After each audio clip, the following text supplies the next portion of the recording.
सुंदर लड़की के सिर्फ हीरे की अंगूठी के जिक्र से रईस बिजनेसमैन ने उसे $20,000 दे दिए और कहा यह हीरे की अंगूठी उसके लिए कुछ नहीं है, क्योंकि कोई भी स्टॉक जिसे वह यूं ही चुन लेता उससे वह एक आम इंसान की पूरी जिंदगी की कमाई से भी ज्यादा कमा सकता है।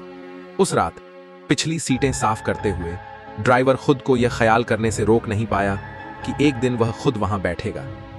जिस पल उसने चेयरमैन की आवाज की नकल की, मोगुरो ने उसकी इच्छा को भांप लिया। उसने ड्राइवर को बहला फुसलाकर कंपनी के अंदर की स्टॉक से जुड़ी कोई भी जानकारी देने के लिए राजी कर लिया और वादा किया कि एक दिन वह भी उस पीछे वाली सीट पर बैठेगा। अमीर बनने की चाहत में ड्राइवर ने मोगुरो की बात मान ली। अगले दिन ड्राइवर ने मागुरा को अंदर की जानकारी बता दी जो उसने सुनी थी और उसे 5 लाख का भारी इनाम मिला। फिर मागुरा ने उसे सख्ती से चेतावनी दी, चाहे वह कुछ भी सुने उसे कभी भी मुझे नजरअंदाज करके मुझे बताएं, बिना अकेले स्टॉक नहीं खरीदने हैं। अगले दिन चेयरमैन ने कंपनी के फाइनेंस डिपार्टमेंट से 2 मिलियन कैश मांगे, क्योंकि वह उस सुंदर लड़की के साथ पेरिस घूमने का प्लान बना रहा था। जैसे ही ड्राइवर ने उसे छोड़ा, चेयरमैन को एक और टिप मिली। एक दवा कंपनी ने कैंसर ठीक करने वाली एक नई दवा बनाई थी और उसके स्टॉक की कीमत गुना बढ़ने वाली थी। चेयरमैन को इस पर शक हुआ और उसने इंतजार करके देखने का फैसला किया, लेकिन ड्राइवर ने एक बात याद कर ली थी। स्टॉक एक्सचेंज बंद होने ही वाला था, इसलिए ड्राइवर ने मागुरा को नजरअंदाज करके खुद ही कदम उठाने का फैसला किया।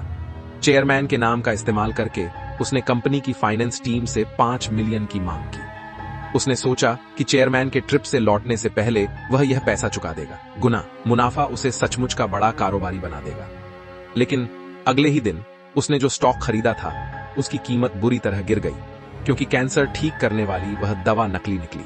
चेयरमैन की तेज सूझबूझ ने उसे भारी नुकसान से बचा लिया, लेकिन ड्राइवर की तो किस्मत ही फूट गई। इस खबर से घबराकर वह गाड़ी का बैलेंस खो बैठा और गाड़ी लगभग पलट ही गई थी। चेयरमैन को किसी तरह एयरपोर्ट पर छोड़ने के बाद वह तेजी से एक्सचेंज की ओर भागा। उसी समय चेयरमैन को फोन पर पता चला कि ड्राइवर ने उनके नाम पर 5 मिलियन का कर्ज ले लिया है। घबराकर ड्राइवर ने अपने सारे शेयर बेचने की तैयारी कर ली। इससे उसे बहुत बड़ा नुकसान होता, लेकिन उसके पास कोई और चारा नहीं था। तभी अचानक मागुरा उसके पास आ गया और उसे याद दिलाया कि अगर उसने तुरंत गाड़ी नहीं हटाई तो उसे पार्किंग का टिकट मिल जाएगा। जिस पल ड्राइवर गाड़ी हटाने के लिए बाहर निकला, 2 नॉर्मल कपड़ों में आए पुलिस ऑफिसर्स ने उसे दबोच लिया। उसे फ्रॉड और इनसाइड्स ट्रेडिंग के आरोप में गिरफ्तार कर लिया गया।